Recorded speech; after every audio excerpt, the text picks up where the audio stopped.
UNDP. 2. Coastal Development Authority. B. Horn Africa Groundwater for Resilience Project IDA, credit number 7082KE, project ID P174867, State Department for Water and Sanitation. C. Nambale Mjini Mayenje Water Project Grant stroke credit number 08W stroke Busia stroke 97. D. Rwambura Irrigation Development Project number 1109118900, National Irrigation Authority. E. Multimedia University of Kenya, and F. Mama Ngina University College.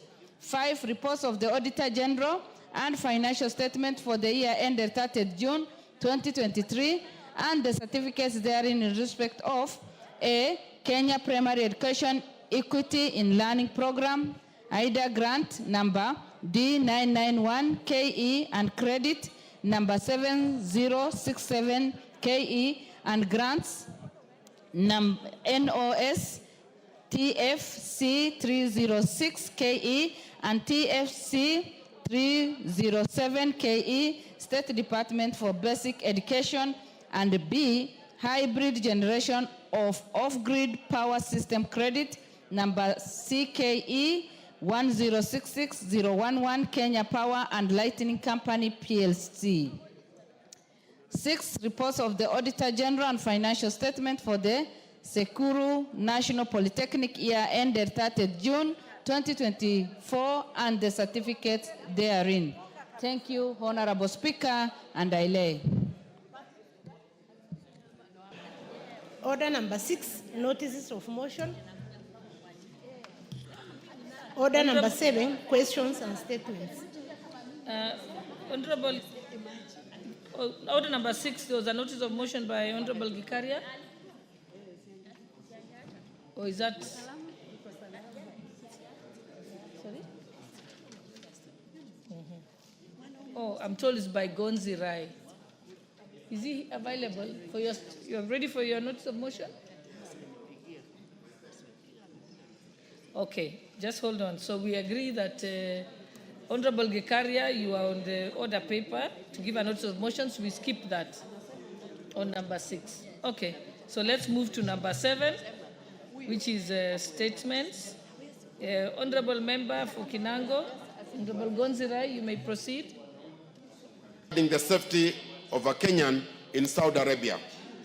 Honorable Speaker, pursuant to the Provincial Standing Order 44(2)(c), I rise to request for a statement from the chairperson of the Departmental Committee on Defense Intelligence and Foreign Relations regarding the safety of Ms. Riziki Luvuno Mambo, holder of passport number AK 1325501, who went missing in Saudi Arabia in March 2024.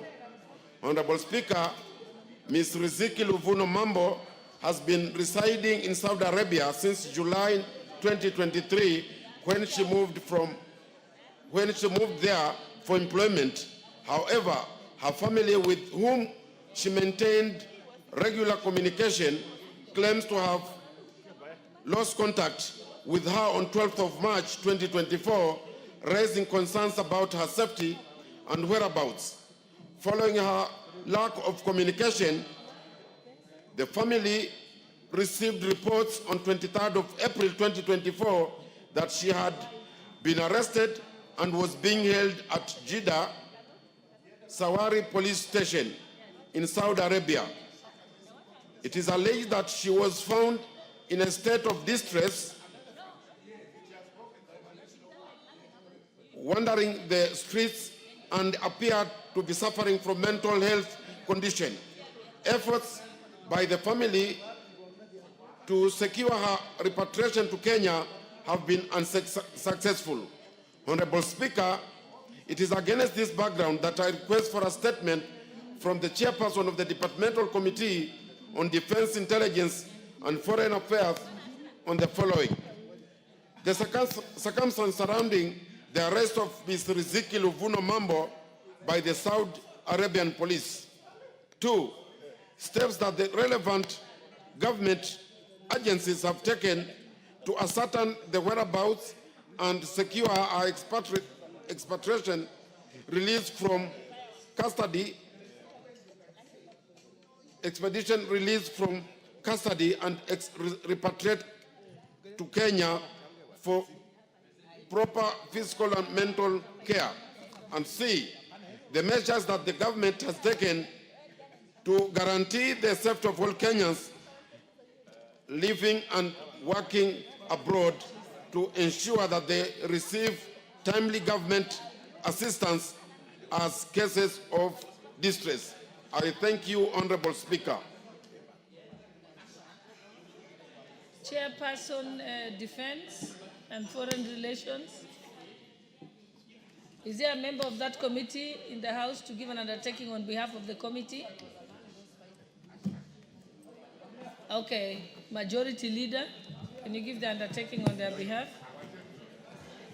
We here the Vice Chair is here. Yeah. The Honorable Captain Major Bashir is here. He can do an undertaking.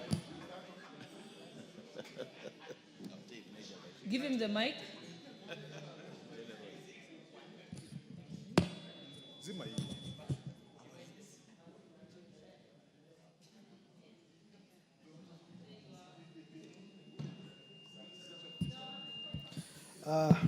Thank you, Madam Speaker. I have listened to the request for a statement, and I would like to inform the member that we'll be able to have a response to the question in 2 weeks' time, including also all others that he has mentioned, including distress calls from the people in diaspora. 2 weeks' time will be appropriate. Okay, thank you. Next order.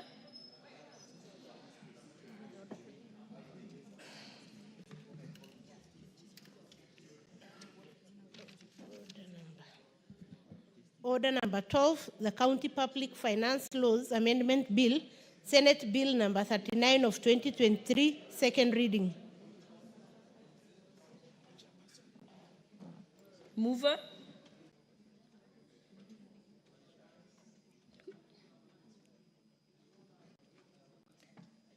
Who's the mover of the bill?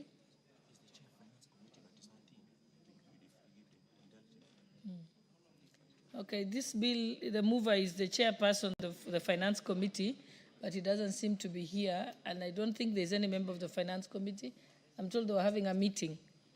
So I think we can skip order number 12, stand it down and bring it back at a later time today. So let's move to order number 13. Order number 13.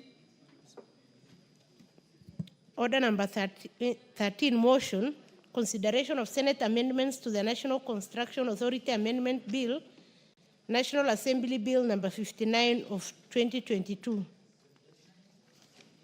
The mover of this bill, is that the chairperson, Transport and Infrastructure? Majority Leader, who's the Thank you, Honorable Speaker. Oh, it's an Honorable Gikaria. Yes. Okay, proceed. Thank you, Honorable Speaker.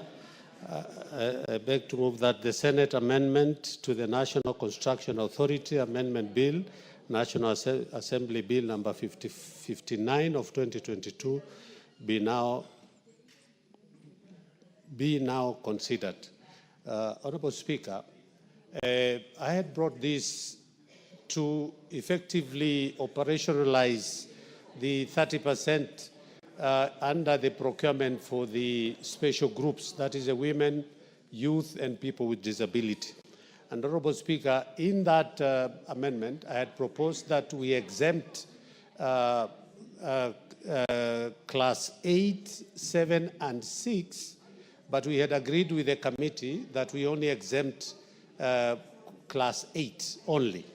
But when we went to the Senate has since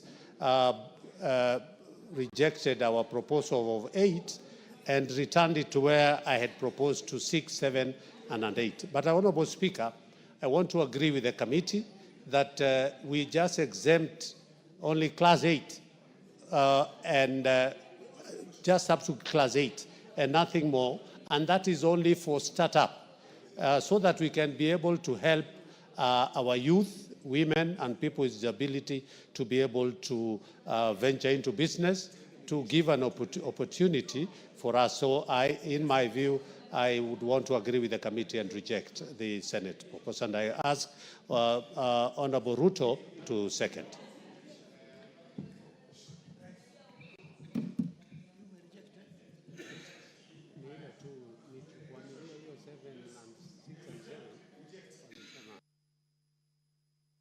We do that. May I have a seconder?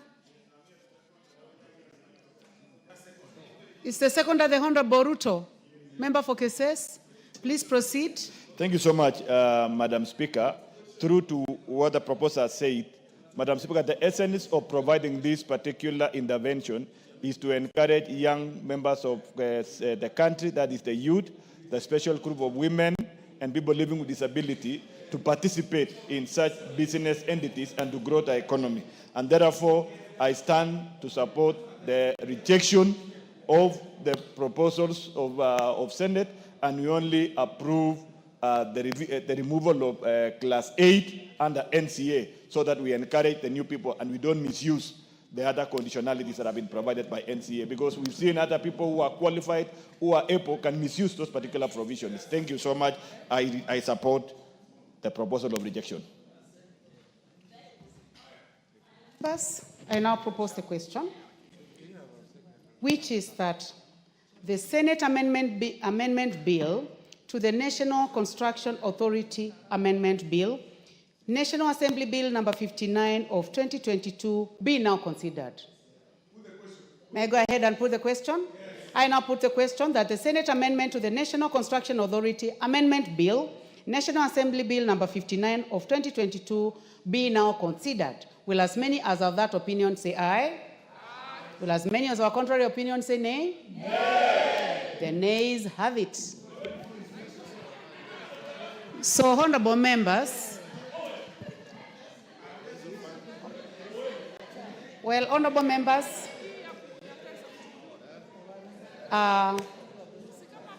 the fact that the nays have it means that in order number 14, the Committee of the Whole House will not consider the consideration to the Senate Amendment to the National Construction Authority Bill, National Assembly Bill number 59 of 2022.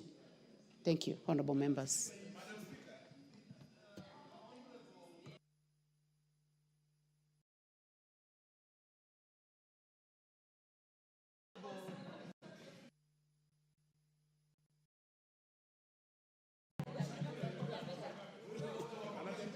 Honorable Speaker, there is a growing trend in this House, Honorable Speaker, that if really not attempt, it will mess the integrity of this House.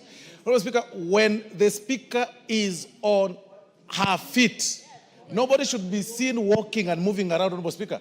The Honorable Wamboka, Honorable Speaker, is out of order. He's been walking around picking water, Honorable Speaker, or something.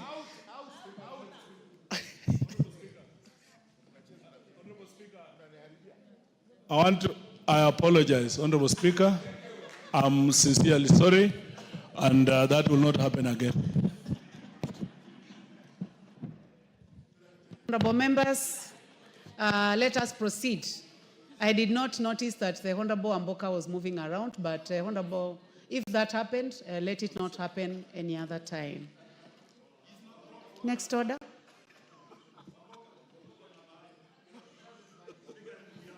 Order number 14, Committee of the Whole House.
Honorable members, I would like to call the meeting to order.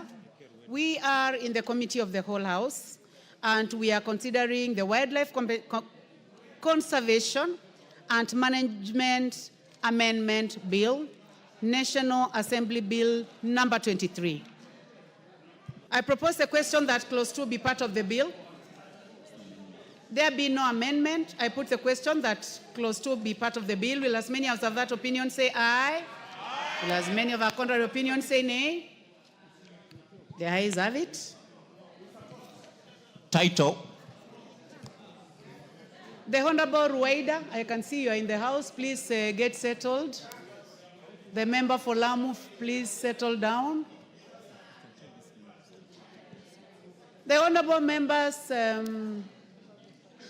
please take your seats.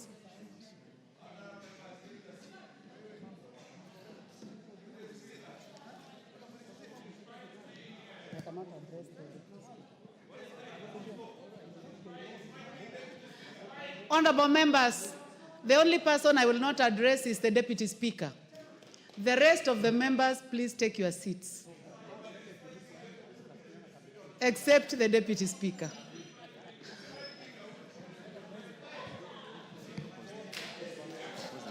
I propose the question that the title be the title of the bill. There be no amendment. I now put the question that the title be the title of the bill.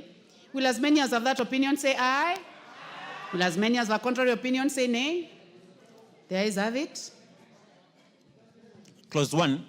I propose the question that clause 1 be part of the bill. There be no amendment. I now put the question that clause 1 be part of the bill. Will as many as of that opinion say aye? The Honorable Rueda Obo, member for Lamu East. Lamu East. Mheshimiwa Spika, naomba kutoa hoja kwamba kamati ya bunge iliripoti kwa bunge la kitaifa kushughulikia kwa mswada wa hifadhi na usimamizi wa wanyamapori marekebisho mswada wa bunge la kitaifa nambari 3 wa mwaka 2023 na kuridhiwa kwake bila marekebisho. Asante Bi Speaker. Asante sana Mheshimiwa Rueda.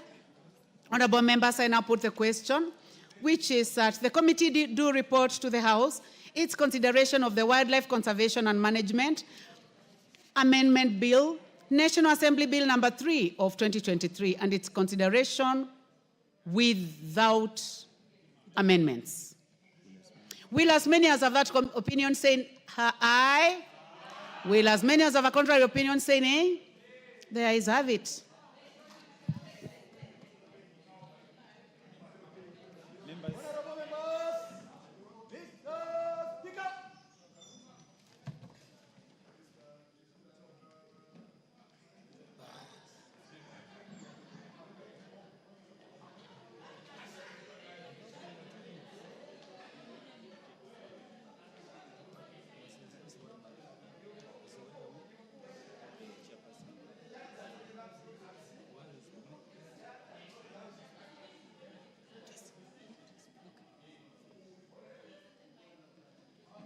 Chairperson to report to the House.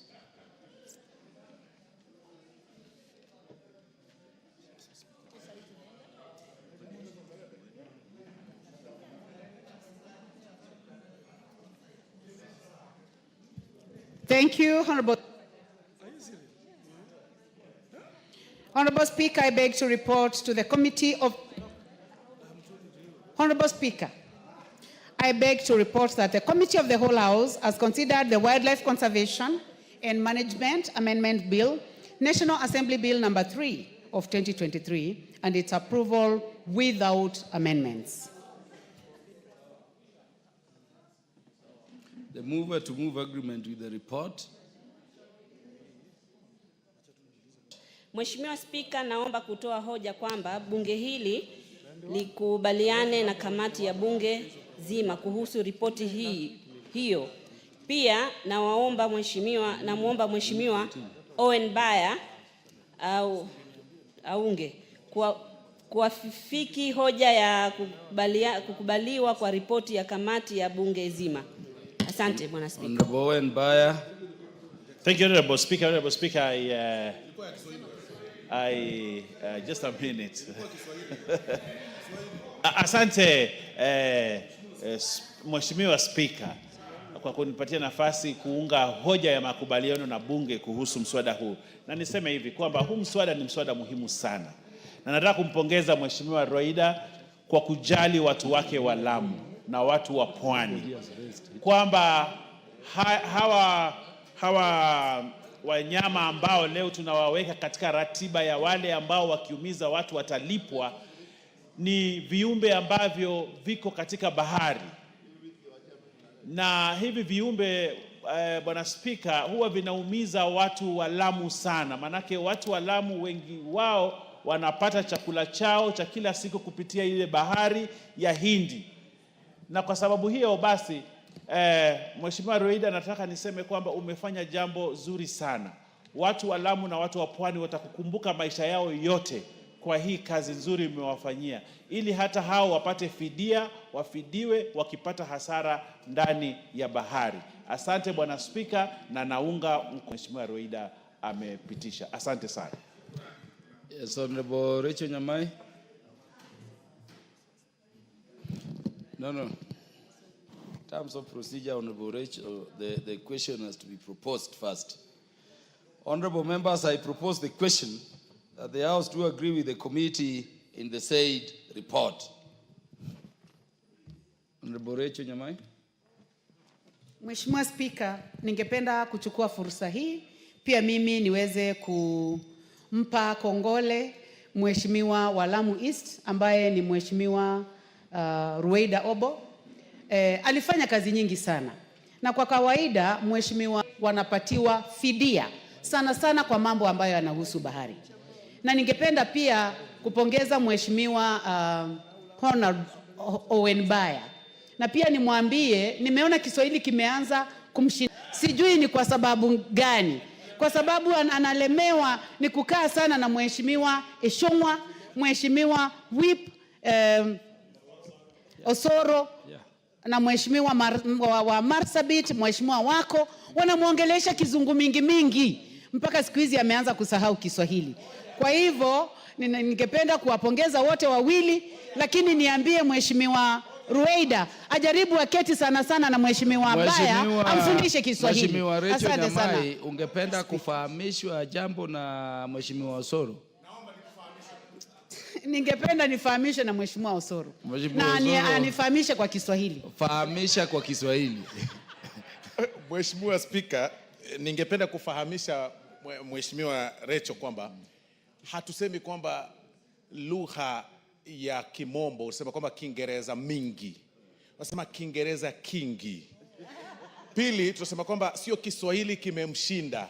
Tunasema kwamba Kiswahili, lugha ya Kiswahili imemlemea. Kwa hivyo matamshi katika ngeli ni vema kwamba ni vema unapozungumza katika lugha ya Kiswahili uelewe kwamba kuna ngeli, pia kuna muktadha wa kufuata kidogo, ndio kidogo uweze kuelewa Kiswahili vile inafaa. Sababu hata mie ningependa kushukuru sana Mheshimiwa Osoro, lakini pia ni vizuri ajue kuna misamiati ya Kiswahili ambayo anafaa aielewe vizuri. Kwa hivyo tunapopongeza Mheshimiwa wa Lamu, tunafaa tupange maneno kama vile ambavyo anaipanga na vile ambavyo inapangwa na Mheshimiwa wa Mombasa ambaye anaporomosa Kiswahili vizuri sana. Asante sana Mheshimiwa Spika. Mheshimiwa Osoro, uko kwa hoja ya nidhamu au ufahamisho. Abu kwa wakati huu lazima mjue wajumbe waheshimiwa kwamba mmepoteza Spika. Niko katika hoja ya kufahamisha bado. Spika haelewi msamiati ngeli na hayo mambo mnaongea. Kweli kabisa Spika, nikiendelea kufahamisha Mheshimiwa Rachel nimweleze kwamba hata katika lugha ya Kiswahili kuna pia unasahihi mtu kisha baadaye kama haupendi kusikiza ama kidogo uko na maoni tofauti kwa yale ambayo amesema unakanusha. Kwa hivyo, kwa mfano unaposema kwamba mama alinikimbiza katika lugha ya Kiswahili, wengine husema kwamba mama hakunikimbiza, lakini hicho sio Kiswahili sanifu. Unapokanusha usema kwamba mama alinikimbiza. Kwa hivyo ukijibu unasema asante Mheshimiwa Spika. Ya, yule ni Mheshimiwa Sietenei au Mheshimiwa yupi? Mheshimiwa Watarbo, ungependa pia kunena kwa lugha ya Kiswahili? Asante sana Mheshimiwa Spika. Nataka kufahamisha Bwana Osoro, Mheshimiwa Osoro, ya kwamba ameongea Kiswahili mufti sanifu, sio Kiswahili mufti. Aweze kuongea kwa Kiswahili mufti ndio tujue anaweza kuporomosha Kiswahili vyema. Asante Bwana Spika. Bwana Osoro ameongea ile Kiswahili tunasemanga imebuniwa upande wa Nyanza. Ako na tabrija kuu ukimlinganisha na mie speaker. Allow me now to... You want to contribute? Okay. Bwana Gikaria, utatamka pia?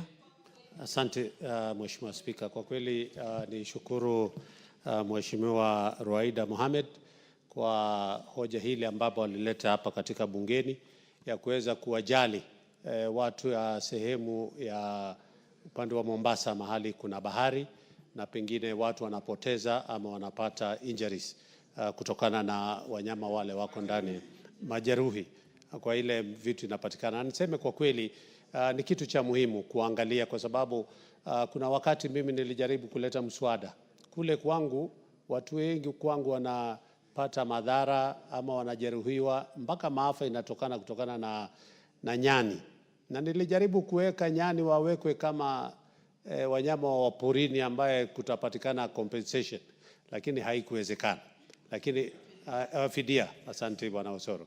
So niseme tu kwa kweli nimshukuru sana Mheshimiwa Ruaida kwa hiyo nafasi, na pengine hata sisi in future kwa sababu kwa siku zijazo tuangaliliwe kwa sababu ya hawa wanyama ambaye ni nyani ambaye wanalete madhara sana katika miji mikuu mahali kuna poli, especially kama kule kwangu kuna hiyo National Park ya Nakuru ambaye watu wengi wanaathirika kwa sababu ya huyu mnyama anaitwa nyani. Kwa hivyo niseme once again kwa mara nyingine Mheshimiwa Ruaida, pongezi sana kwa msaada huu ambao umeleta. Asante.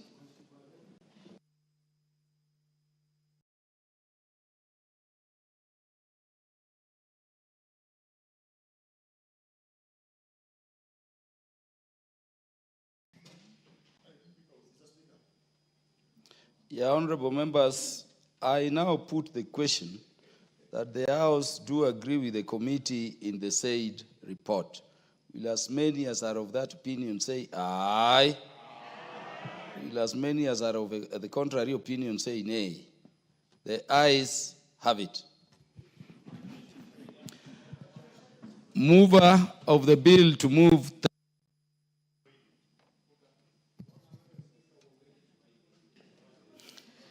Mheshimiwa Spika, naomba kutoa hoja kwamba mswada wa hifadhi na usimamizi wa wanyamapori marekebisho, mswada wa Bunge la Kitaifa nambari 3 wa mwaka 2023 sasa usome mara ya 3.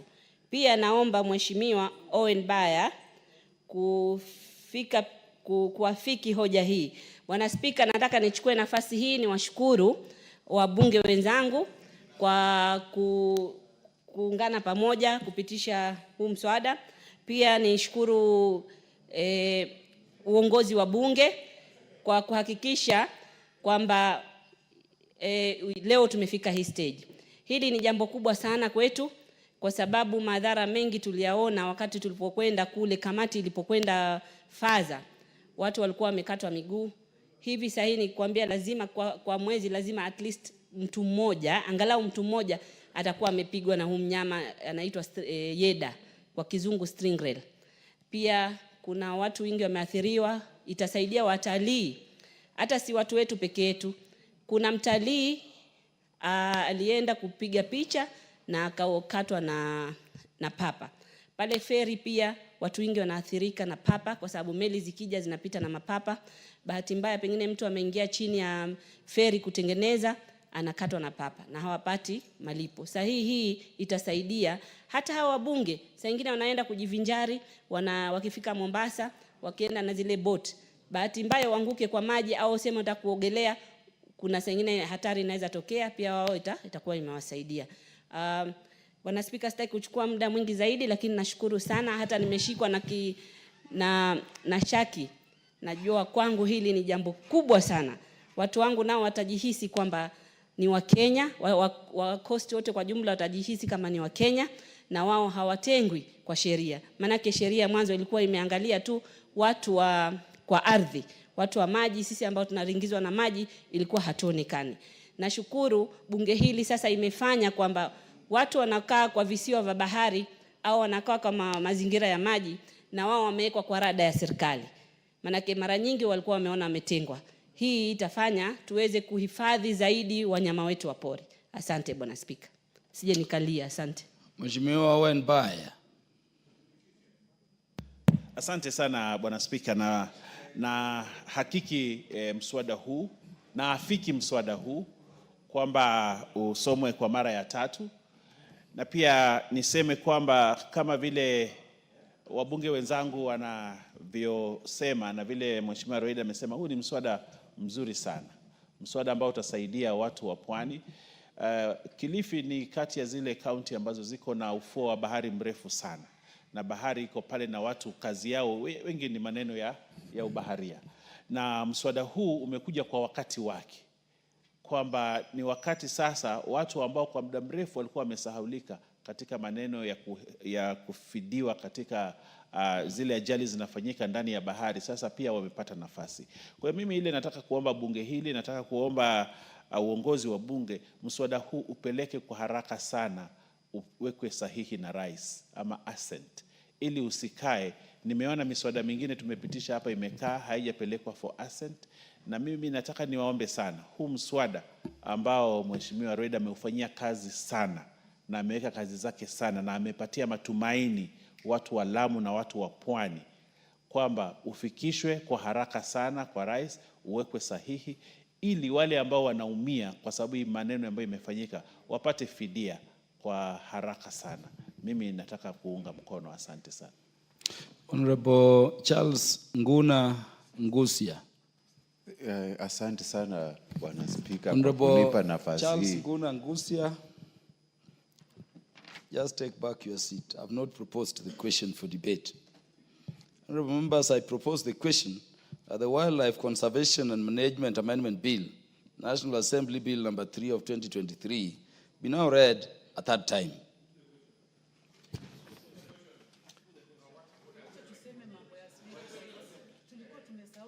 Yeah, so now you can contribute, Honorable Charles Nguna Ngusia.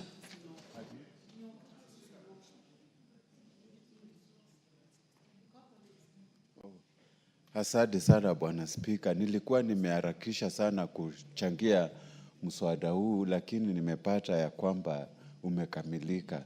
Kwa sasa mimi nataka kuongeza sauti yangu kwa hii niunge mkono kabisa sahi haraka iwezekanavyo, na kama Spika ilivyo desturi yetu, nataka kuomba tafadhali upe dada yangu Recho Kaki, kuna kitu alikuwa anataka.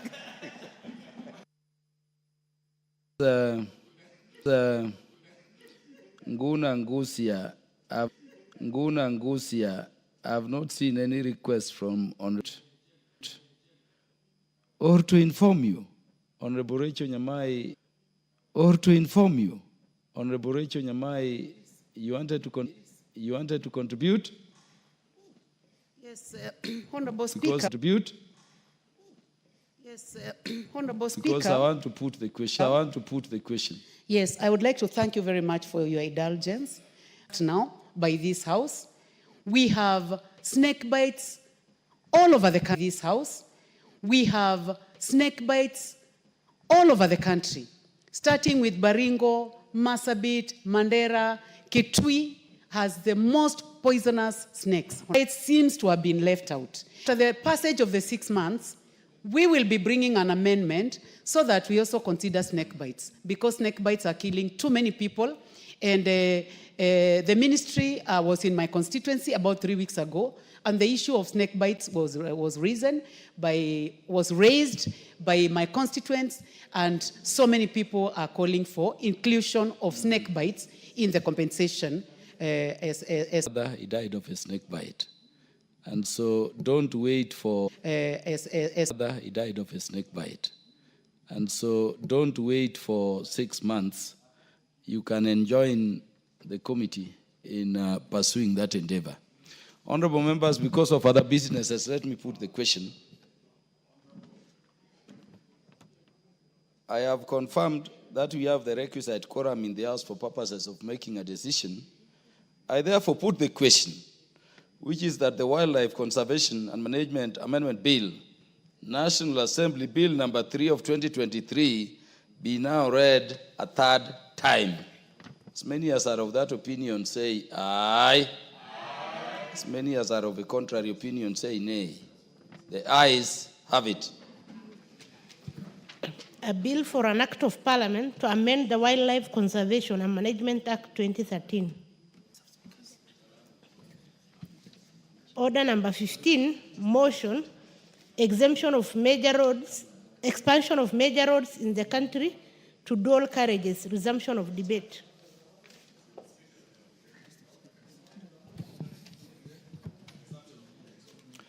Is that for resumption of debate?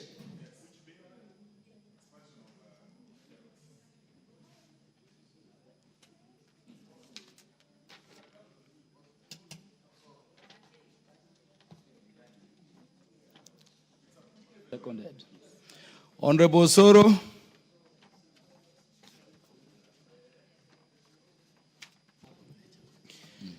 By the Honorable Faith Gitao on the expansion of major roads in the country to dual carriages. Honorable Speaker, the road issue or the road matter is actually a thorn in the world. Those of us who have had the privilege to travel across the world will agree with me that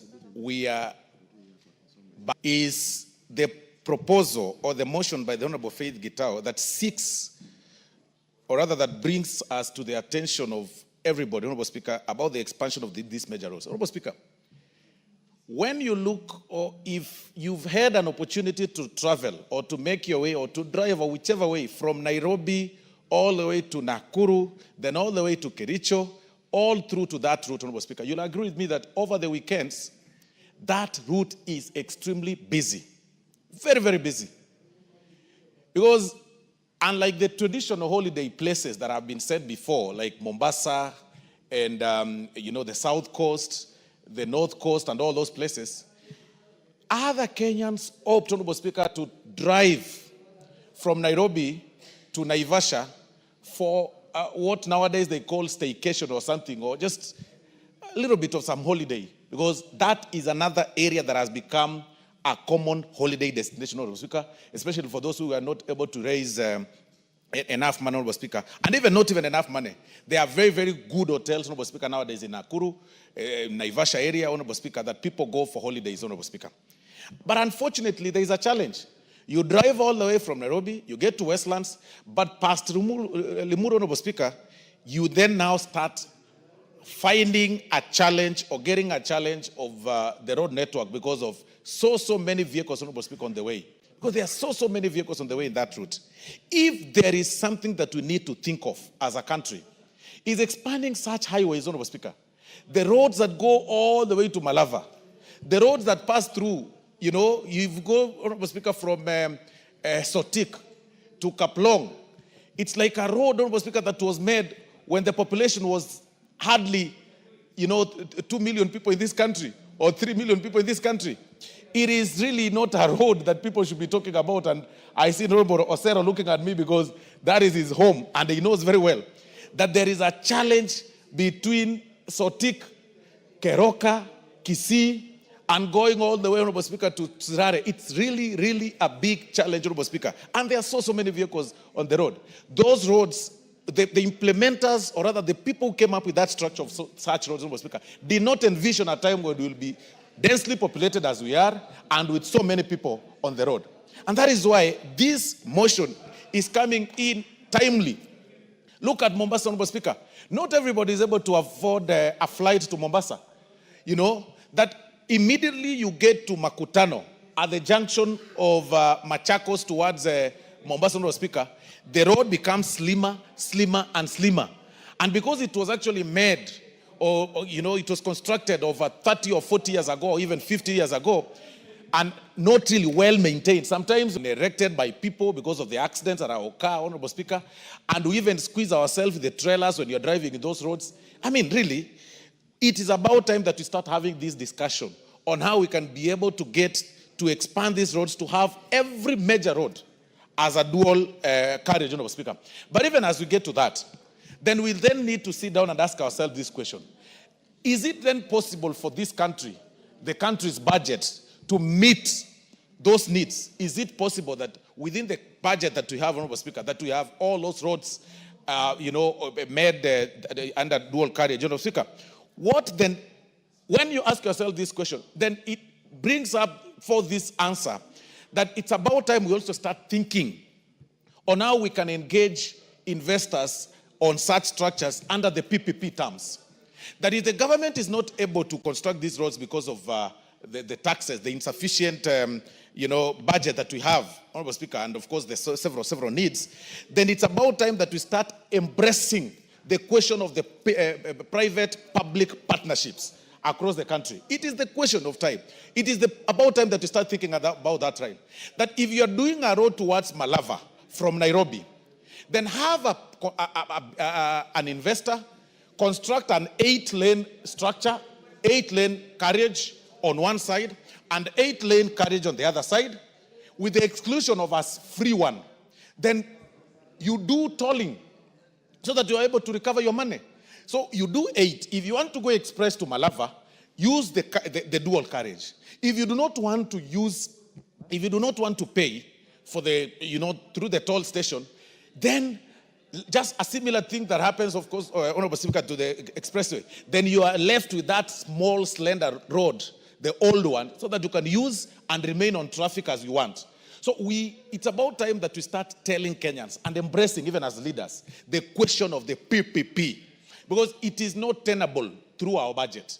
If we will be waiting for us, for the exchequer to fund the road, to make the road that way, like Thika Superhighway, through the expressway to the JKIA, or you use the underpass and go, it's free, and then go to JKIA. The difference is that one will save time, the other one will pay at a cost. We are a little bit behind. We are a little bit behind. I was engaging one of the colleagues, Honorable Speaker, when we visited. Zambia the other day. You will note spaces they've left to those people who like walking along the road is very safe. But look at our country, Honorable Speaker. The cyclists, the people, the cyclists are riding their motorbikes and their bicycles just besides the vehicles, and besides those people who are doing jogging every day, and besides, of course, trailers. Quite risky, and that is why, Honorable Speaker, we've got so many cases of hit and run, and I can tell you, as a legal practitioner, when I started practicing law, Honorable Speaker, the very first thing I started doing, Honorable Speaker, is going through the morgues, Honorable Speaker, for what we call ambulance chasing, and that's what most people who start practicing do whenever because it is common.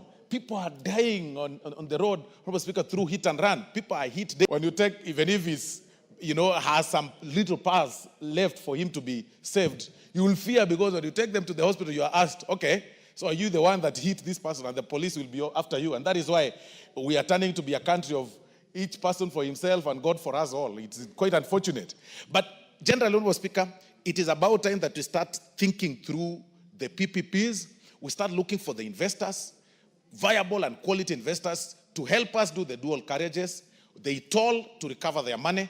But still, we leave that slender one, we leave that road, that particular one, to be free of charge, so that you have an option, normal one. So with that, Honorable Speaker, and this one should actually go deep into the villages, so that it can actually open up the economic channels of this country.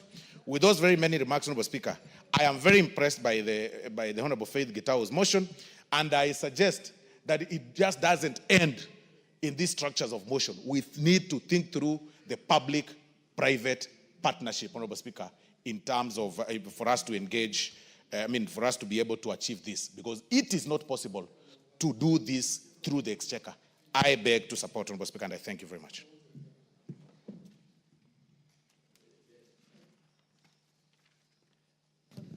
Before we proceed, honorable members, I would like to welcome students seated in the public gallery this morning, students from Kivuthine Secondary School, Kibwezi East Constituency, Makueni County. Let us welcome them to the National Assembly. You are welcome to continue observing the proceedings of the House.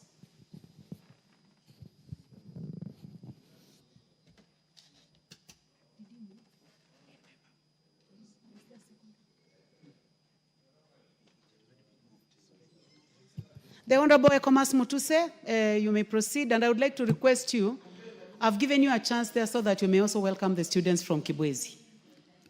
Thank you, Madam Speaker. In welcoming the students from Kivuthine Primary School in Kibwezi East, which is my neighboring constituency, just to urge them and their teachers to, you are welcome to the House of Parliament. This is where decisions in terms of laws, decisions in terms of budgeting, and oversight of expenditures of the national government are taken. This is a house of record, it's a house of order. You are among the privileged few who have had the opportunity to come here, and therefore I congratulate you with your teaching so that in future, all of you may grow up to be professionals who this country will look up to in terms of transforming us, and some of you may also become leaders and lead your people at your time. Having said that, Madam Speaker, and I say that on behalf of the Honorable Jess Kambalu because that is our constituency. Having said that, Madam Speaker, allow me to now comment on the motion for the expansion of major roads in the country to dual carriageways that has been moved by the Honorable Faith Gitau. From the onset, Madam Speaker, this is a motion that is not only timely, but is something that should have been done by the country many, many years ago. Madam Speaker, you are now aware that the World Bank has classified Kenya as the 6th largest economy in Africa. We have now overtaken Ethiopia and Angola, and we are now the 6th largest economy in Africa by virtue of the size of our GDP. That means that our infrastructure needs to reflect the size of our economy. And that infrastructure to reflect the size of our economy, our road systems need to be modernized, our railway systems need to be modernized, our railway systems as well need to be modernized, and so that we reflect a country that is the 6th largest economy in Africa in the 21st century. If you compare our infrastructure with that of South Africa, driving from Cape Town to Pretoria, you realize it's a dual carriage. It's a long distance. Same way from many, many cities in our continent that are smaller economies than us. And therefore, we want to congratulate the Honorable Faith Gitau for reminding us in this House and those in the executive that the time has come for our roads to be dual carriageways. Madam Speaker, I represent a constituency that is on the Nairobi-Mombasa Highway, Kibwezi West constituency. From Kibwezi town through Makindu to Emali is a distance of about 70 kilometers on the Nairobi-Mombasa Highway. And there are many, many accidents. It is the same in Kibwezi East, it is the same in Kilome constituency. There are many, many accidents that are happening because the road is a single carriageway. And we have been expecting, especially with the promise that the Americans want to do an expressway from Nairobi to Mombasa, the one that they have nicknamed Usahihi, that we may have this project come to pass so that we may reduce the number of accidents, because one life lost through a road accident is too many lives for us. We have also heard about plans to do the road from Chumvi through Konza Technopolis all the way to Emali, under the funding of the Korea government. And I stand to request the executive to fast track such plans so that my people, the people living along the Nairobi-Mombasa highway, may stop losing their lives because of avoidable accidents that can be avoided by dualing the Mombasa-Nairobi highway. As for the funding, everything starts with an idea. And we cannot fear to propose ideas of dualing our roads because we do not have the money.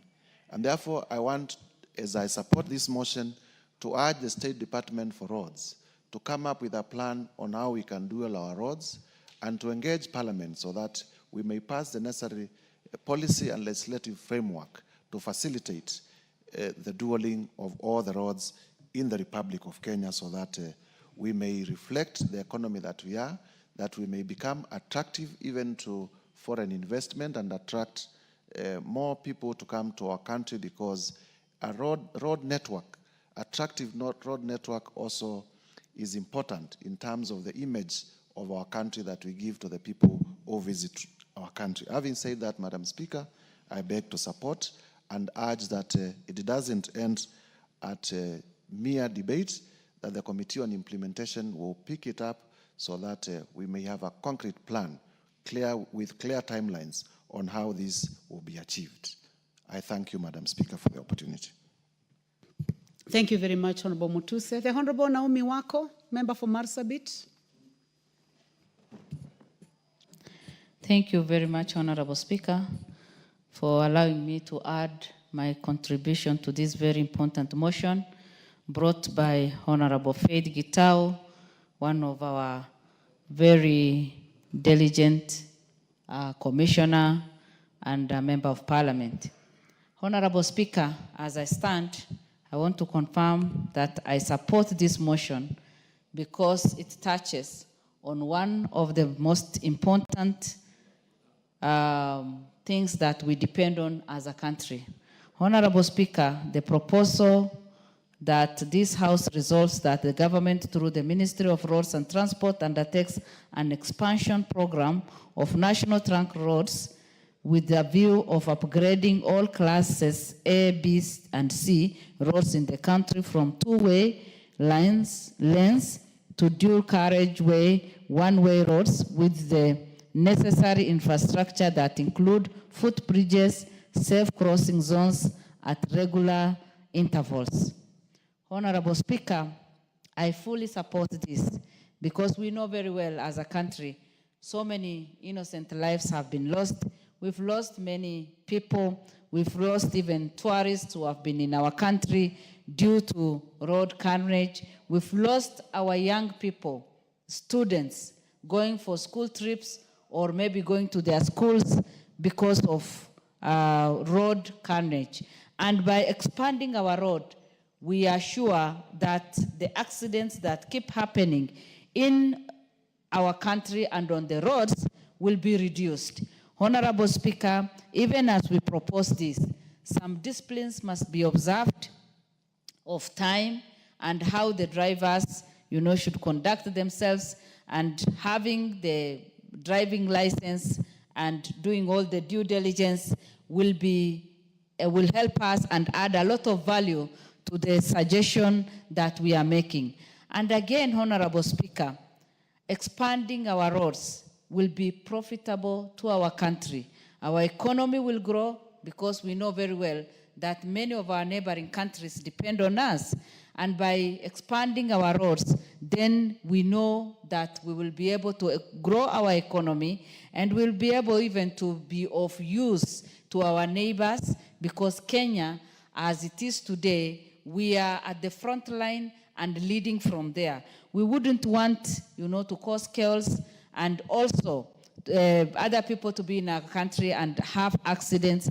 Honorable Speaker, we also know very well that road transport is still the preferred mode of travel and transport for many Kenyans, simply because it is affordable.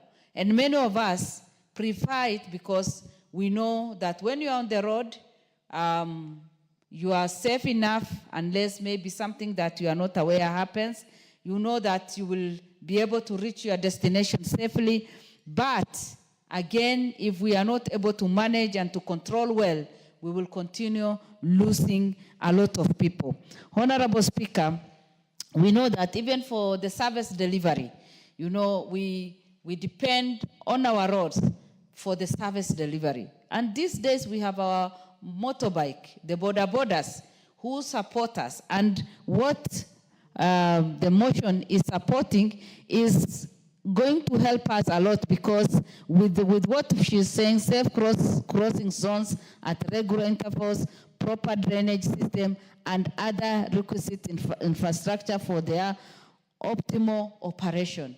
Even our border people will have their own path to be riding on, and that will be safe, because right now we are mingling and everybody is trying to compete for space on our roads, which is not safe.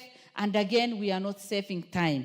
So that we can save time, we can also be effective, we can also be able to achieve many things as we consider doing different things, then we will be able to manage very well. Honorable Speaker, again, it is the suitable way or suitable means of transport when it comes to short distance, because you cannot fly, you cannot jump over, you have to have proper way of driving and just getting to your destination on time.